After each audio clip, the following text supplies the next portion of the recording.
Copeuch Inversiones, el sitio donde todos pueden invertir, y Universidad Central, 40 años formando personas, presentan Al Pan Pan.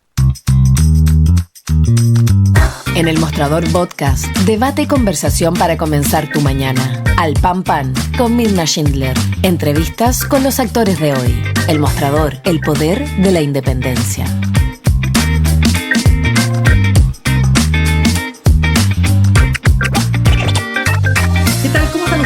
Muy buenos días. Comenzamos un nuevo capítulo aquí en el Mostrador.cl en nuestro programa Al Pan Pan, y ustedes me preguntarán por qué estoy mirando hacia abajo, porque estoy buscando en la fecha del día de hoy, no me quiero equivocar, miércoles 8 de noviembre, como pasa el tiempo, ya está terminando el año y nos acercamos, por cierto, ya estamos en tierra derecha para el plebiscito del próximo 17 de diciembre, y digo en tierra derecha porque ayer fue entregada ya la propuesta constitucional al presidente Gabriel Boric en una ceremonia en el Congreso Nacional, en la sede del Congreso Nacional en Santiago. Y queremos, porque nos interesa tener todas las opiniones que podamos recoger de todos los sectores políticos para entender entonces el alcance que tiene este texto constitucional aprobado en el Consejo Constitucional, y en esta oportunidad queremos conversar con quien formara parte del llamado Comité Técnico de Admisibilidad del Proceso Constitucional. Quiero decir antes, eso sí, que en el siguiente bloque vamos a estar conversando con el senador del PPD, Ricardo Lagos Weber. Bueno, volviendo entonces a nuestro primer entrevistado, él es abogado, magíster en Derecho, profesor de Derecho Constitucional de la Universidad de Chile. Estamos hablando del profesor Víctor Avilés. Víctor, ¿cómo le va? Muchas gracias por estar con nosotros esta mañana. Muchas gracias, Mirna. Un gusto estar contigo nuevamente y saludo a todos los escuchas de El Mostrador y Al Pan Pan. Bien, vamos entonces, Víctor, con el tema que nos convoca. Quisiera preguntarle lo siguiente. Para usted, ¿es esta definitivamente una propuesta mejor que la actual Constitución del 80? Y se lo pregunto porque usted ha sido un gran defensor de la Constitución del 80. Sí, a ver, la Constitución del 80 de alguna forma tuvo un cambio importante. Ha tenido muchas modificaciones, lo cual es sano que una democracia avance y modifique su constitución. Sin embargo, hubo una modificación por ahí por el año 2015 que alteró sustantivamente las reglas del juego y que expuso al país a una situación de una difícil gobernabilidad. ¿Qué es lo que es esto, básicamente? Uh-huh. Una situación donde difícilmente un presidente de la República que sube con un programa de gobierno que genera entusiasmo y adhesión, por algo se le elige, sea capaz de aprobar en el Congreso las leyes que necesita para implementar ese programa. Y tan grave como eso, que un país sea capaz de reaccionar rápidamente con las leyes necesarias frente a problemas urgentes. Ese gran cambio tuvo que ver con el sistema electoral, se tradujo en una gran fragmentación en el Congreso Nacional, la aparición de muchos partidos políticos y la existencia de parlamentarios que en realidad representaban a muy pocas personas, algunos de ellos además muy ideologizados o muy extremos. Y en ese sentido, este borrador constitucional sin duda ofrece una mejor solución a esa Constitución del 80 modificada después del año 2015 por el sistema proporcional. Ya, desde ese punto de vista, entonces, usted destaca lo que dice relación con el sistema político, ¿no es cierto? Que, ojo, ha sido bastante transversal en términos de sectores de izquierda y de derecha respecto de ese cambio. Vamos ahora a lo que no ha sido transversal y que no contó con los votos del oficialismo. Y quiero preguntarle, partamos por el tema de las contribuciones, ¿le parece? Porque fíjese que esta es una norma que fue muy comentada, muy criticada por expertos, incluso de derecha, y sin embargo queda en el texto constitucional. Si esto se aprueba, significa que se exime de contribuciones al 99,7% de las viviendas, de la primera vivienda, y eso tendría un efecto devastador en el fondo común municipal. Quiero preguntarle, como académico y como experto, ¿cómo observa usted el alcance que tiene esa norma? Bueno, lo primero que quiero decir que esta norma entra a la discusión por otra norma, o en el contexto de otra norma, que es la norma que por primera vez en Chile consagra el derecho a la vivienda. En ese contexto, es evidente que muchas familias ven amenazados el derecho a la vivienda por el hecho de complicarse el pago de las contribuciones. Esto le pasa particularmente a las personas de la edad más adulta. Entonces, precisamente porque se consagra el derecho a la vivienda y por la complicación que tiene para algunas familias mantener su vivienda producto de las contribuciones, es que aparece este tema de las contribuciones. Sin lugar a duda, Mirna, es algo no común, no conozco otro caso, en que se hable de exenciones tributarias específicas en una constitución. Pero hay que decir otra cosa. Como este tema se levantó hace un buen rato, la norma fue mejorando.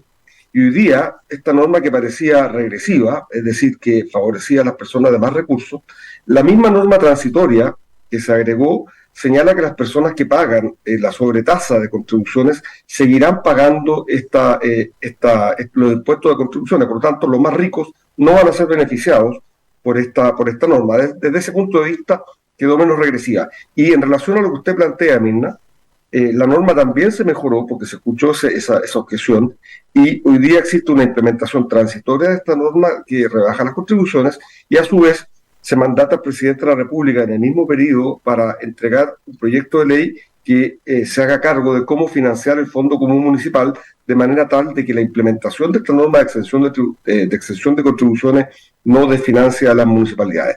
Vaya para la suma, es una norma que tiene su razonabilidad en el derecho a la vivienda y que finalmente terminó mejorada con el apoyo de todos. Dígame una cosa, Víctor, usted que acaba de decir que esto no existe en ninguna constitución del mundo, a usted como constitucionalista, y le pregunto en términos súper técnicos, ¿le hace ruido que una norma así esté en la Constitución? La verdad es que sí, pero para ser bien técnico también debo decir de que en Chile, con la Constitución actual, hace rato que venimos discutiendo si son constitucionales o no los impuestos patrimoniales, es decir, no aquellos que graban la renta o el incremento del patrimonio, sino aquellos que graban el patrimonio ya formado. Es decir, aquel que pagó impuestos a la renta cuando sostuvo y que después sigue pagando impuestos en el tiempo. Y en ese contexto, el impuesto que más se parece a un impuesto en patrimonio de los que tenemos hoy día en Chile es el impuesto a contribuciones. Entonces, no es un tema que haya estado ajeno, Mirna, al debate constitucional estos años. Claro, solo para cerrarle, profesor Avilés, es el 99,7, le digo al tiro porque no quiero equivocarme en la cifra, es el 97,3% el que quedaría exento de pago, 99,7% el que quedaría exento de pago de contribuciones, lo que representa a ese 23% que definitivamente lo paga. Pero sigamos avanzando porque entiendo que aquí hay varios temas y esto usted sabe que igual ha sido objeto de crítica, incluso de sectores de derecha que no estaban de acuerdo, como el profesor Hernán Corral de la Universidad de los Andes, que él no estaba de acuerdo con que esta norma se estableciera en el texto constitucional. Vamos a otra norma que ha sido también muy comentada, que tiene que ver con la propiedad de los fondos de pensiones. Ha dicho Jorge Correa Sutil, lo han dicho otros constitucionalistas, que no tiene ninguna necesidad de haber quedado establecido en el texto constitucional esta norma, que puede ser muy popular, pero que en la práctica no era necesario, porque lo que hace la propia Constitución al establecer el derecho de propiedad queda implícito el derecho de propiedad hacia los fondos de pensiones, y lo que impide, dicen los sectores oficialistas, es poder avanzar hacia elementos de solidaridad que contemplen la solidaridad a partir de las cotizaciones de los propios cotizantes, valga la redundancia. ¿Cómo observa usted ese punto que ha sido muy cuestionado? Y bueno, yo no he escuchado la declaración de Jorge Correa Sutil. Sin embargo, basándome en lo que tú dices, Mirna, solo puedo decirte que lo que tú dices, que él dijo, no es correcto. Por lo siguiente, te lo explico. A ver, existe en Chile el derecho de propiedad, siempre ha existido. Ha ido variando en el tiempo, pero siempre ha existido el derecho de propiedad. Y existe también la facultad del Estado de expropiar. Es decir, precisamente porque el Estado reconoce el derecho de propiedad de un particular, y precisamente porque se necesita para un bien social general que el Estado se haga dueño de ese bien, es que existe la institución de la expropiación, que tiene como contrapartida el pago, ¿no es cierto?, de una indemnización, que es el daño patrimonial efectivamente causado a la persona. Ahora, la norma lo que señala no es que se reconozca solamente el derecho de propiedad, porque desde ese punto de vista sí sería redundante. Lo que señala es que no se puede expropiar, y ahí estaría los fondos de pensiones, que no se pueden expropiar los fondos de pensiones. Y ahí estaría, Mirna, la necesidad de la norma para hacerse cargo de un sentir bastante generalizado, entiendo, de las personas que quieren mantener la propiedad sobre esos fondos y que eso no sea expropiable a futuro. Esa es la utilidad de la norma. Claro, pero en la actual Constitución, que no establece el derecho de propiedad sobre las cotizaciones, tampoco se podría... Ya, pero sobre la propiedad sobre los fondos de pensiones, quiero decir. Sí. ¿Cómo? Sí lo establece, cada persona es propietario de los fondos que están en su cuenta de capitalización individual. Bien, pero lo que le quiero preguntar es lo siguiente. Si esa norma, usted dice, no queda explícita tal como está establecida, usted dice que las personas sí podrían ser objeto de una confiscación eventual respecto No una de si... confiscación, una confiscación, porque la confiscación no tiene contrapartida, de una expropiación que te obliga a pagar el daño patrimonial, sí. Ya, pero ¿usted está de acuerdo que en el resto de las constituciones del mundo, en general, no existe esta norma de propiedad de los fondos de pensiones? Estoy de acuerdo que es una norma que no existe en otras constituciones y sí estoy de acuerdo también que por alguna razón se elevó a rango constitucional esto porque tiene que ver con una preocupación constitucional de la ciudadanía, sí. Bien, vamos entonces con otros temas. Usted dice, es que me interesa mucho... Oye, Mina, y eso me lleva a un tema Sí. bien interesante, ¿eh? Ya. A ver, llevamos tanto tiempo como ciudadanos discutiendo el tema constitucional, por lo menos desde el gobierno de Bachelet II, con el proceso de los cabildos, ¿no es cierto? Claro. Que obviamente la amplitud de los temas que hoy día la ciudadanía espera que estén reflejados en la Constitución ha ido creciendo, porque hay muchas preocupaciones que se han ido, de alguna manera, se han ido postergando la toma de decisiones legislativas y la ciudadanía ha esperado que eso sea incluso en la Constitución. Yo no digo que sea bueno o que sea malo, me parece que es buena la participación ciudadana, pero claramente no debe sorprender a nadie de que el proyecto constitucional, luego de 3 procesos participativos ciudadanos, se meta en materias que no son las que típicamente en otros países están en las constituciones, que fueron escritas además muchas de ellas varias décadas atrás. Ya, profesora Vilés, vamos a otro de los temas importantes en este texto constitucional, que es el derecho a la seguridad.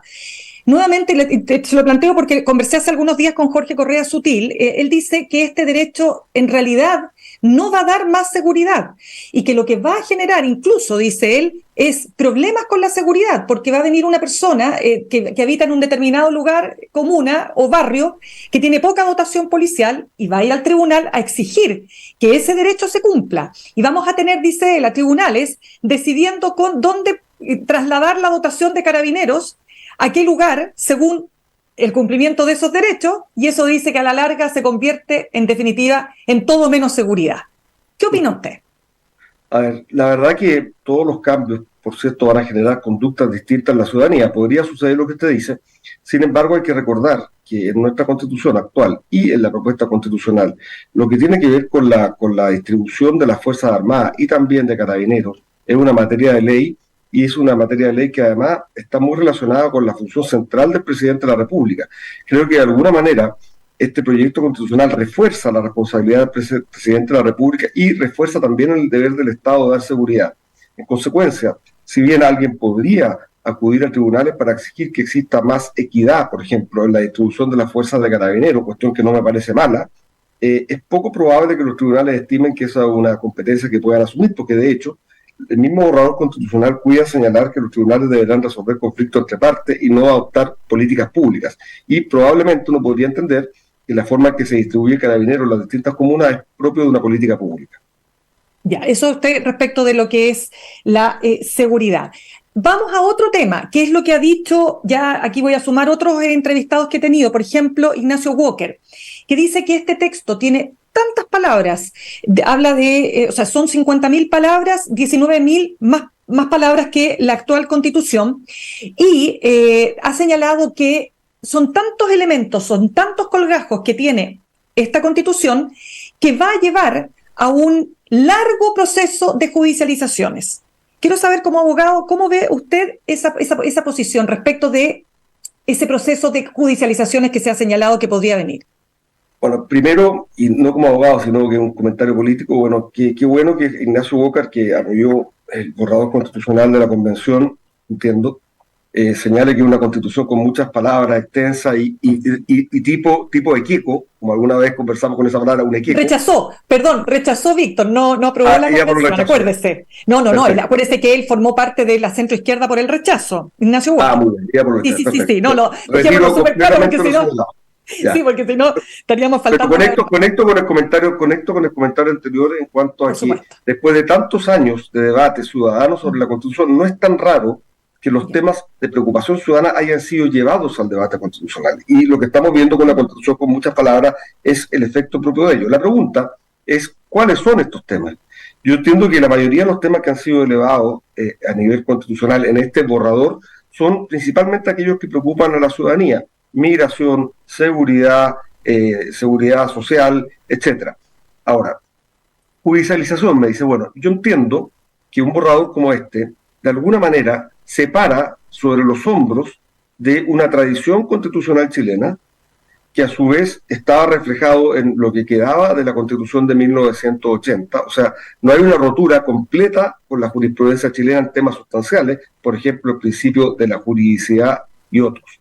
Sin duda, agrega nuevos temas que van a requerir una implementación legal, y para eso las normas transitorias que se incorporan en el texto dan plazos para llegar a ese punto. Entonces, lo principal aquí, más que un nivel de judicialización intensa, lo que va a haber es un nivel de discusión política intensa en el Congreso de las leyes que van a ir implementando esta Constitución, pero de una forma razonable y extendida en el tiempo. Ya, o sea que finalmente será el Congreso el que va a tener que, como quien dice, mejorar este texto constitucional. ¿Eso es lo que usted me quiere decir? No, lo que quiero decir es que yo creo que el eje de la discusión no va a estar necesariamente en los tribunales, porque la mayoría de las cosas, por ejemplo, los derechos sociales, Mirna, razonablemente este borrador señala que deben haber, que será al máximo, que será progresivo, etcétera, etcétera, etcétera, pero que va a ser el legislador el que va a ir decidiendo, lo cual me parece muy bien porque ahí está representado democráticamente la ciudadanía. En consecuencia, lo que yo quiero plantear, que más que un problema de judicialización extrema que vamos a ver los próximos años, me parece que no, porque esta Constitución descansa de alguna manera sobre la tradición constitucional chilena. Lo que vamos a tener es un gran debate en el Congreso Nacional, como corresponde, porque ese es el lugar para implementar a través de leyes lo que señala en algunos aspectos la Constitución. Quiero preguntarle, a propósito, Víctor, de lo que usted decía al comienzo en cuanto a destacar lo que tiene que ver con mejorar el sistema político, que ningún partido que tenga menos de 5% pueda tener, por ejemplo, parlamentarios, ¿no es cierto?, diputados, en fin. Y desde ese punto de vista terminar con esta tremenda fragmentación que hace tan difícil la gobernabilidad. Pero la pregunta que quiero hacerle es la siguiente, que es un comentario que hacen abogados constitucionalistas del oficialismo, que dicen, ¿cómo se puede garantizar gobernabilidad si este texto constitucional pone un techo en materia ideológica? Es decir, si llegara hoy día un gobierno de izquierda que quiere establecer un sistema de salud como el que existe en el Reino Unido, no podría, porque él chocaría con el texto constitucional. Entonces dice que hasta dónde llega esa gobernabilidad si el texto genera una serie de amarres que hacen imposible avanzar en otras políticas públicas que pueden ser no de derecha, si es que un gobierno de izquierda llega al poder. También lo ha dicho Genaro Arriagada, lo dijo en una entrevista. ¿Qué opina usted de ese punto? Sí, a ver, aquí claramente la Constitución toma una posición al señalar que lo que no va a poder haber en materia de salud, por ejemplo, o de previsión o de jubilación, es un monopolio estatal. Por lo tanto, efectivamente, desde ese punto de vista, el legislador no va a poder decir que se va a crear un sistema único estatal en materia de educación, por ejemplo, o único estatal en materia de salud. Ahora, entiendo que esa norma es una norma que genera una importante adhesión a nivel ciudadano, y la pregunta es si esa norma en el fondo va a ser el objeto de apoyo por la ciudadanía en el plebiscito. Tengo la impresión de que mayoritariamente los chilenos hoy quieren tener la confianza de que van a poder elegir la educación de sus hijos y que van a poder tener la propiedad y elegir también que existe un sistema público y privado que les permita optar en uno u otro caso. Pero efectivamente esa discusión al menos se va cerrando. Ahora, no es raro tampoco, Mirna, que las constituciones cierren discusiones. Cada vez que se establecen derechos constitucionales, las constituciones van en general cerrando discusiones. Pero diría usted que es lo que han señalado, le vuelvo a repetir, el caso, por ejemplo, el propio Genaro Arriagada, bueno, Ignacio Walker, Jorge Correa y otros constitucionalistas que dicen que esta constitución, Soledad Alvear lo dice también en una columna de opinión, Amarillos, ella, señalan todos aquellos que esta constitución quedó llena de políticas públicas, llena de asuntos que debieron haber sido materia de ley. ¿Usted coincide en parte con ese argumento? A ver, yo diría que en este aspecto específico, ¿no es cierto?, este debate sobre si va a poder haber un monopolio futuro estatal en educación y salud quedó clausurado desde la Constitución de una forma que además es compatible con lo que siente la mayoría de la ciudadanía. Pero en todo lo que tiene que ver con el resto de los derechos, por ejemplo, los derechos sociales, no coincido, porque precisamente existen normas que de forma expresa señala que todo lo que tenga que ver como la forma en que el Estado va a ir satisfaciendo los derechos sociales va a ser objeto de discusión en la ley. Hay un artículo que el artículo 25, por ejemplo, que dice las medidas adecuadas para la realización de los derechos indicados en el artículo anterior, que son los derechos sociales, serán determinadas por la ley. En consecuencia, yo creo que se abren muchos debates a futuro para que las distintas ideas puedan determinar de qué forma se satisfacen los derechos sociales.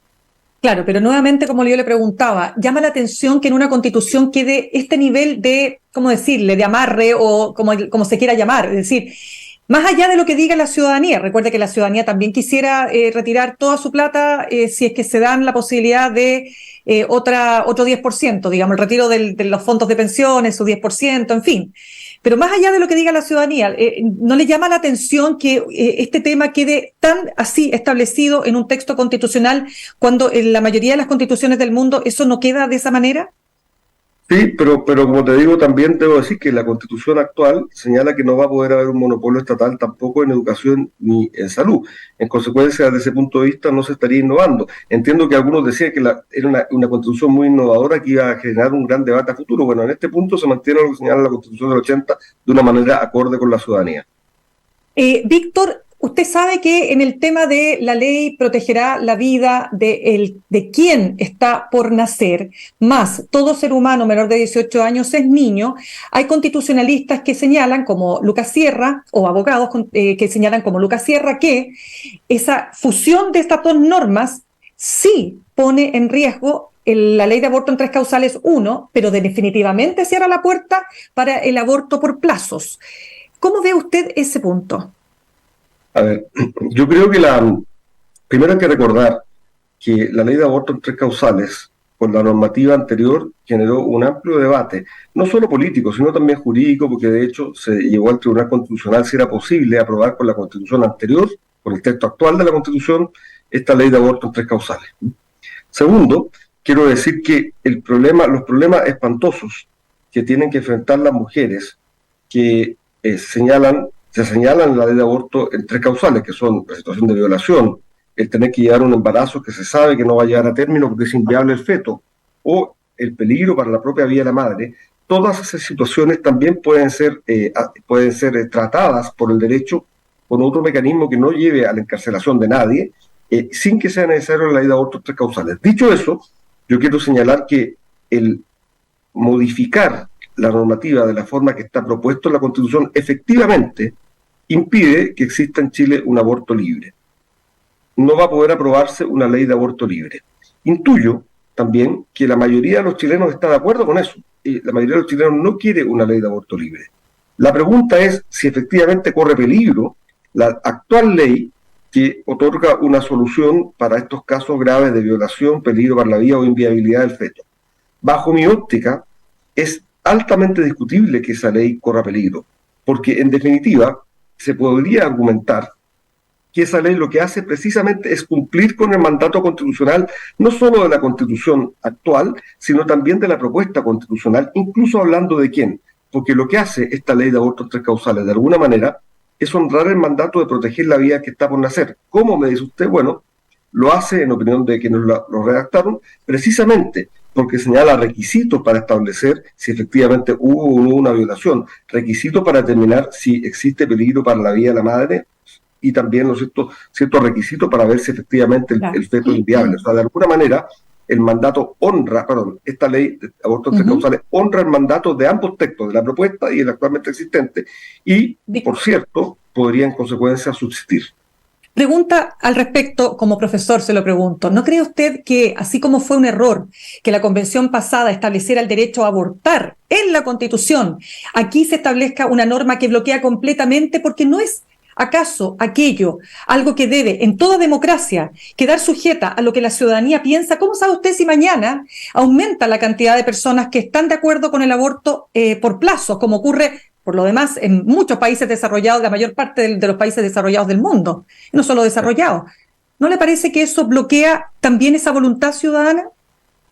La bloquea, efectivamente, pero debo decir lo siguiente, que definir el momento del comienzo de la vida humana no es un tema valórico, es un tema esencialmente jurídico, porque es precisamente desde el momento en que existe persona humana que se le atribuyen a esa persona humana todos los derechos y libertades que la ley y la Constitución reconocen.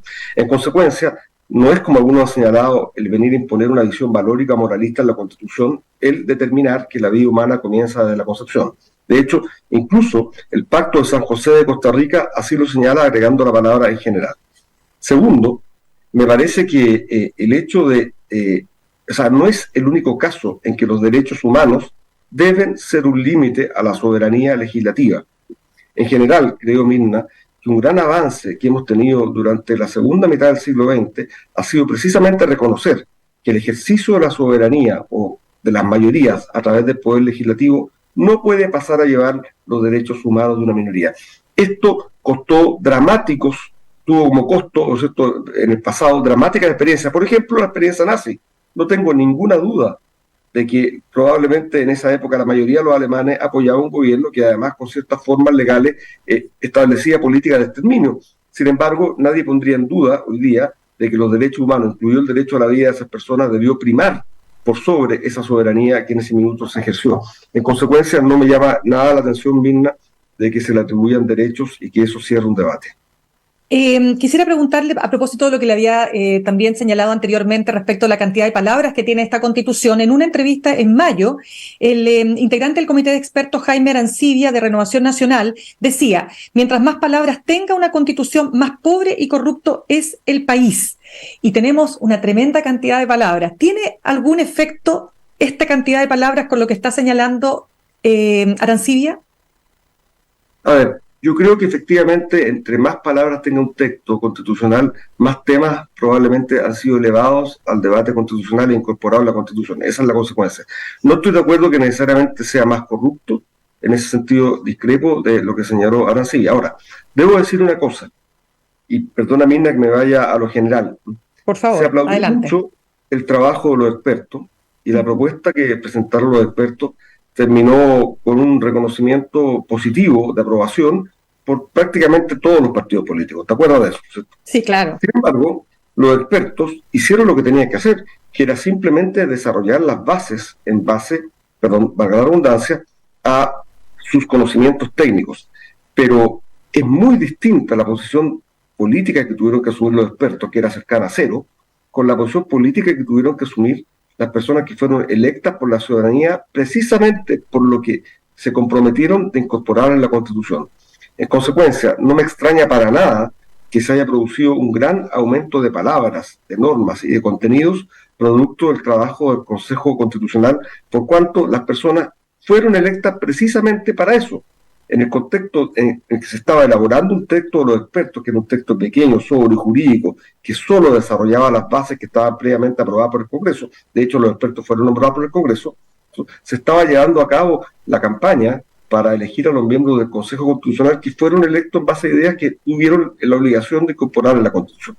Personalmente, creo que una Constitución idealmente debe ser más corta, pero no puedo soslayar que luego de casi 10 años de debate ciudadano es prácticamente imposible pretender que la Constitución chilena sea una Constitución minimalista en ese sentido.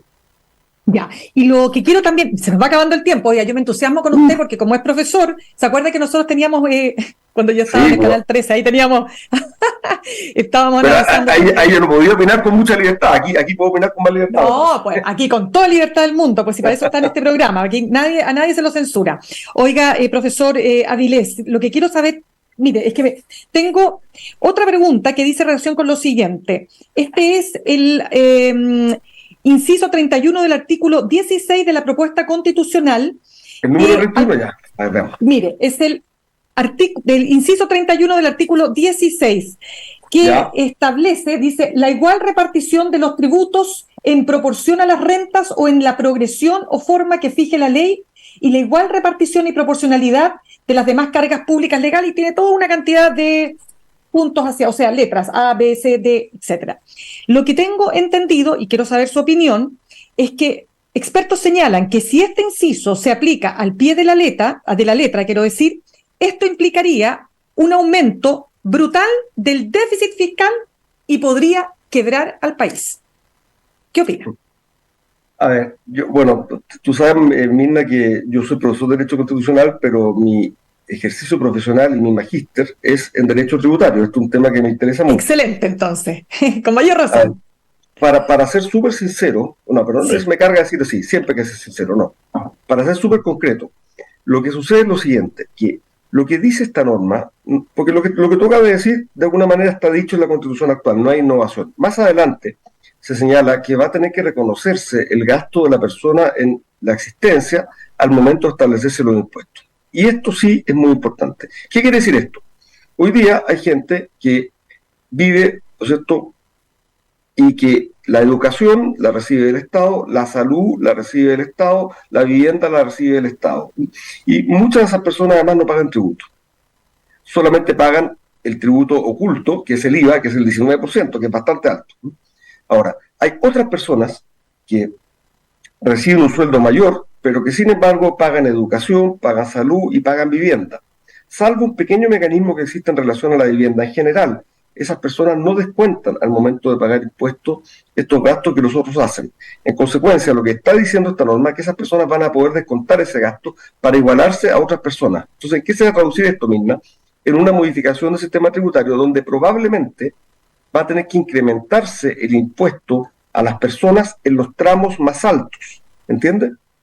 Para compensar un menor ingreso que se va a producir en los tramos más bajos. Ahora, a mí eso me parece, probablemente me va a afectar a mí, pero en general me parece que es más justo, porque es necesario reflejar en el sistema tributario el esfuerzo que hace la familia en educación, salud y vivienda, especialmente cuando son de clase media.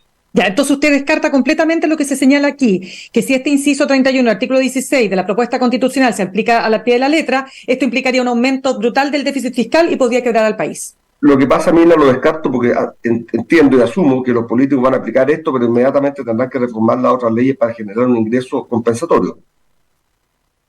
Ya, oiga, señor, profesor Avilés, se nos acabó el tiempo, por favor, pero un momentito. Voló, de que son muchos temas, pues imagínense, son ¿cuántas palabras dijimos? 50.000. Oiga, para terminar. El punto de lo que ha dicho el propio expresidente Ricardo Lagos, que declaró que va a votar en contra, dice que este es un texto partisano, esta es la visión de un sector del país, legítima, pero es un sector, no es la Constitución que una a todos los chilenos y chilenas. ¿Cómo ve usted la posición del expresidente? Creo que es una posición que no ha entendido correctamente el proceso. Este texto no puede y no pudo ser completamente partisano, ni siquiera partisano, Mirna, por lo siguiente, porque todos los partidos, al activar este proceso, llegaron a un acuerdo sobre las cosas esenciales que le interesaban a todos los partidos. Esas son las famosas bases, eran 12 bases. Dentro de esas bases está el Estado Social y Democrático de Derecho, por ejemplo, o el reconocimiento de los pueblos originarios en el contexto de una nación única. Esas bases, Mirna, fueron absolutamente respetadas por el texto constitucional. De hecho, yo formé parte del Comité Técnico de Admisibilidad, que éramos el tribunal que teníamos que juzgar si alguien estimaba que no se respetaba una base. Nadie acudió, de lo cual debo colegir de que no se violaron esas bases. Al no violarse esas bases, en lo esencial, el texto respetó la visión de todos los partidos políticos. En consecuencia, si al presidente Lagos le sorprende que la mayoría haya establecido algunas normas acorde a su vez con la mayoría ciudadana, bueno, ahí hay un problema en él, me parece. Pero lo que está claro es que el texto no pudo ser partisano porque respetó las bases que fueron aprobadas por todos los partidos políticos. Bien, pues, Víctor Avilés, quiero darle las gracias, abogado, magíster en Derecho, profesor de Derecho Constitucional de la Universidad de Chile, además integrante del Comité Técnico de Admisibilidad del Proceso Constitucional. Muchísimas gracias por haber estado con nosotros esta mañana. Muchas gracias, Mirna, un gusto estar nuevamente contigo. En otro ya estaremos de nuevo. Era profesor, así que solo explicaba, aquí también he podido opinar, lo agradezco mucho. Exactamente, muchas gracias entonces, gracias Víctor. Bien, vamos a saludar a nuestros auspiciadores. Te esperamos en Valparaíso los días 10, 11 y 12 de noviembre para una nueva versión de Puerto de Ideas. Conferencias, entrevistas y espectáculos pondrán la palabra al centro de la entretención. Destacados pensadores, científicos y artistas de la actualidad en un solo lugar. Conoce el programa y adquiere tus tickets en puertodeideas.cl. Presenta Copeuch. Universidad Central, 40 años formando personas. Ven a vivir la experiencia USEN para los que buscan avanzar. Posgrados USEN, acreditada y adscrita a gratuidad. Conoce más en posgradosusen.cl. Nos vamos al corte y al regreso estamos conversando con el senador del PPD, Ricardo Lagos Weber. En instantes